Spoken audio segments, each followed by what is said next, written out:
KXSW. Do you have an intro for this guy? I do. Our next guest, he's badass. And recently, he partnered with the It's Cool to Be Smart Foundation in Atlanta, which makes me wonder why he'd want to be in a room with a bunch of dumbasses like ourselves. Hey. Please welcome to the show number 24 for your Seattle Seahawks, Deon Grant. There you go. Hey, thank y'all for having me. Deon, good to be in here, and good to have you in here, I should say. And it's good to be in here with you as well. Nice to have you, man. I mean, when I see a guy like you, it reminds me that football is just around the corner. And, of course, we here in Seattle, man, we're looking for something to cheer about. Sports has been a little tough for us with the Sonics and the Mariners these days.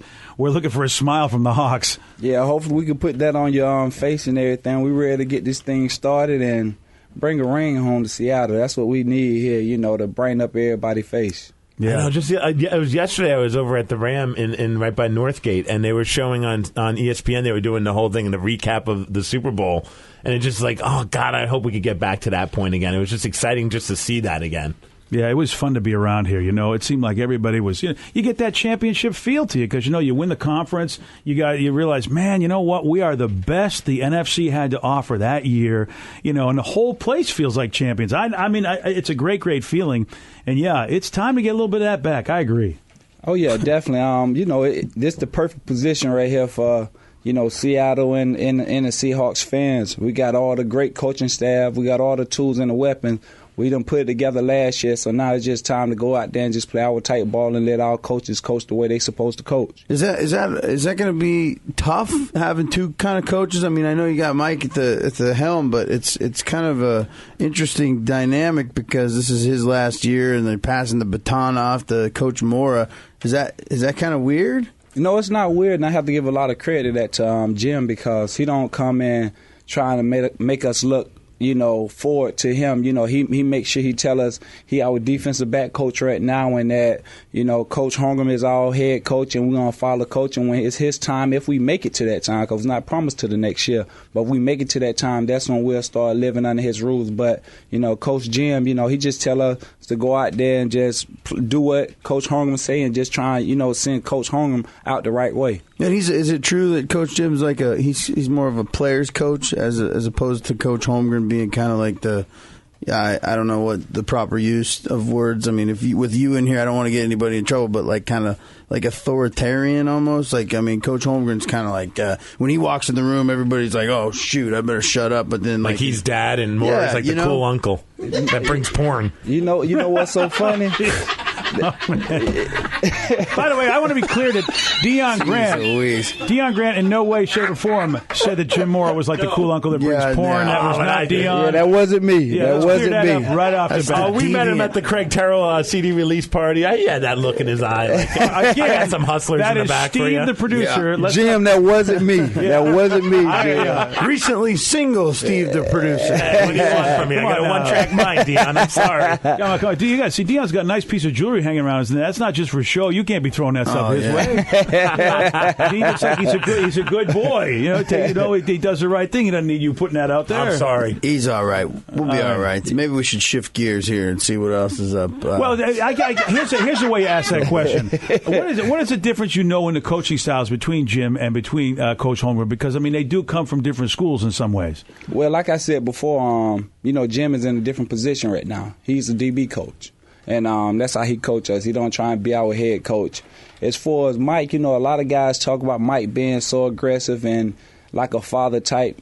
I guess I haven't saw it with me. I come in, I joke with him, slap him on his back. He slapped me on my back, crack a joke here and there. So, Mike been a great guy to me. He brought me in here, and ever since then, we've been cracking smiles and frowns at the same time when things weren't going good. I think that means a lot when somebody brings you there. Because, I mean, you've been playing football a long time, and is it sometimes a tough situation when the new coach comes in, and this be anywhere, with your college career, your high school career, where somebody new comes in and you weren't the guy they picked. It's a little easier when the guy wants you there, so you got to have a great relationship with the guy that brought you there. I totally agree. And that kind of make me be more of a working hard because I know that Jim is going to be that coach next year, and I know what he tells me in our DB room what I need to do to get better. So I try and make sure that I do that before he even get to that point and not look too far in advance, because sometimes, that can hurt you. You're looking too far in advance and you don't do what you're supposed to do the year of. So, Jim, he tell me all the good things I'm supposed to know. I'm supposed to be doing to better our team and better myself. And I just take that as he's my DB coach. I try not to look forward to him being our head coach. And I think if the whole team do that, we'll be a great team this year. So we're talking to Deon Grant, of course, defensive standout for your Hawks, number 24. Also, there's going to be a scrimmage Saturday, August 2nd at Quest Field, Saturday, August 2nd at 11 a.m. Tickets at Ticketmaster. I'll let you know how to get them. This is always a fun thing to go see. Yeah, and gates definitely. open for the 90-minute scrimmage at 9 a.m. Pro Feed's benefiting Play It Smart programs in King and Pierce County, which is a cool Pro thing. Feed? Did I say Pro Feed? I'll tell you what, Deon. I got Pro Feeds. I tell you, this right ear not hearing a lot he these can't days. hear. He's going. I'm deaf having a over hard. there. I'm having a hard time. I'm all messed up. Pro Feeds. Hey, did you guys? Did you see our boy James Irvin?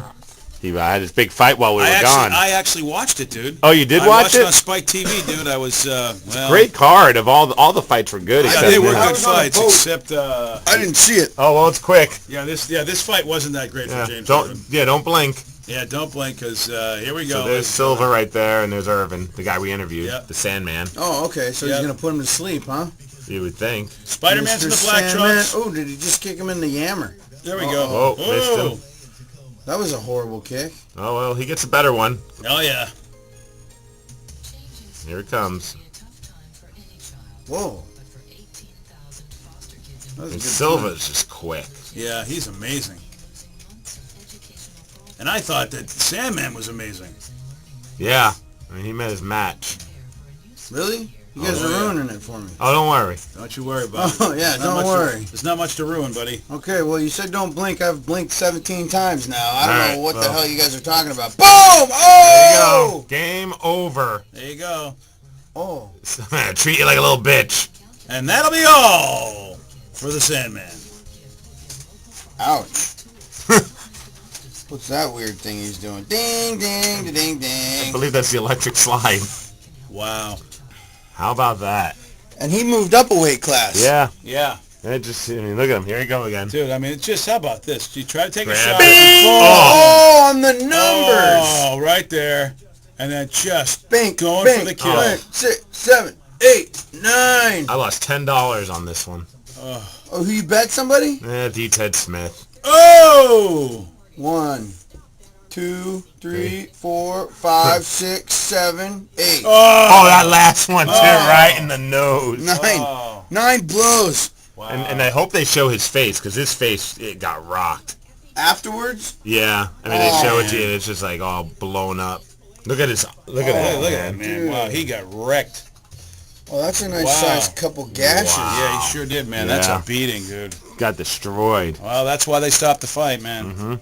God, he's amazing. The BJ Shea Morning Experience on 99.9 KISW.